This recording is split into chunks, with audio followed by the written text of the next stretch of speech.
Sanibonani, igama lami nginguNomusa. Namhlanje ngizochaza ke ngalama products aphuma kwikhombo yabantu besilisa ukuthi mangabe uyithenga ke ikhombo yakho ngabe uyisebenzisa kanjani. Xolise kulaba abakhuluma isiZulu mhlamba bashiyeke ngaphandle ekutheni baciciseleke ngokusebenza kwale product. So uzothola ama products amathathu ke. Eyokuqala upowder lo othanda ukuba brown, bese kuba ilo onemoringa othanda ukuba hlazana, bese uthola amaphilisi.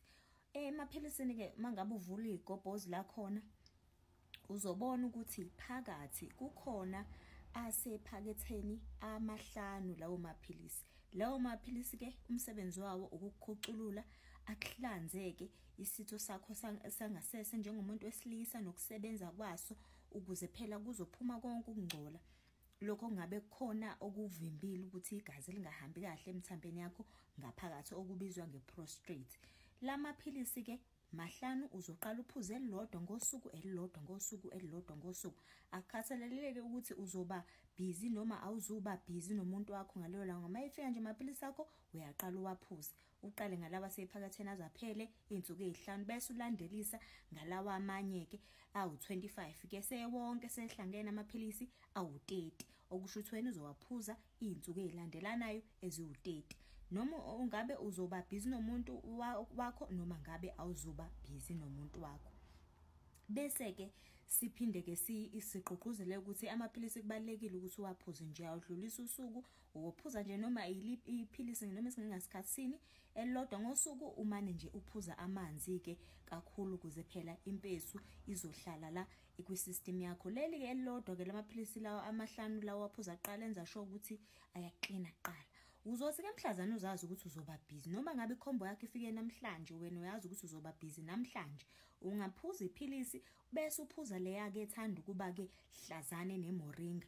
Indlela oyenza ngayo ke yona uyisebenzisa yonke ngesikhathi esisodwa uvele nje uyithululele enkomshini bese ufaka amanzi afudumele ugoqoze uphuze yonke into. Kubalekile ukuthi wazi ukuthi uyiphuza sasele amahora amabili before umdlalo. Okusho ukuthi wena uzophuza le mixture yakho yemoringa uyenza yonke iphakethe nje lenziwa kanye. Awulibeki ukuthi uzolenza ngakusasa umane ucozula, cha ulenza lonke nje sekushiyeke ama-hour amabili bese ke uyaliphuza ke. Suqedile ke ngelele moringa kasithi ke manje usufuna ke uphinde futhi mhlambe emva kwensuku ezimbili ezintathu ke usekufanele uvuselele impesu ke.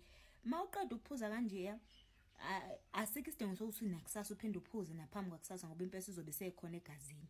Emva kwensuku ezimbili noma ezintathu uzobe usuthatha isipuni esodwa ke sale ebrown bese isipuni esodwa usifake ngesikali esingangenkomishi samanzi abilayo bese ke uyakulinda kuphole. Siye sithi ke ungcono vele ukubilise ndawonye isipuni esodwa sempesu le brown namanzi angangenkomishi ukubilise noma imizuzu emithathu ukuze phela umuthi uzophuma kahle lapha emanzini ngesikhathi ukubilisa ndawonye bese uyakulinda ke kuphole bese ke uyaphuza ke. Ukuphuza ekseni ke kona ukuze kuzoba nesikhathi sanele ukuthi ingene egazini bese kuthi intambama ke uzobe seyikwazi ukuthi ibisingene kahle egazini. Ayikho into ozoyizwa ngenganza kwethu ukuthi manje hayi ngizwe ngazi ngiphuzileke impesu, cha uzobona nje ngomahluko emidlalweni ukuthi hayi ke namhlanje kuyabonakala ukuthi khona noko ebengade ngokuphuzile. Mangabe mhlambe sekhona eminye imibuzo ningabuza khona la kuma comment ngizokwazi ukuthi ngicacisele. Lesi specially ke besinaso siphele ngomhla ka31 December.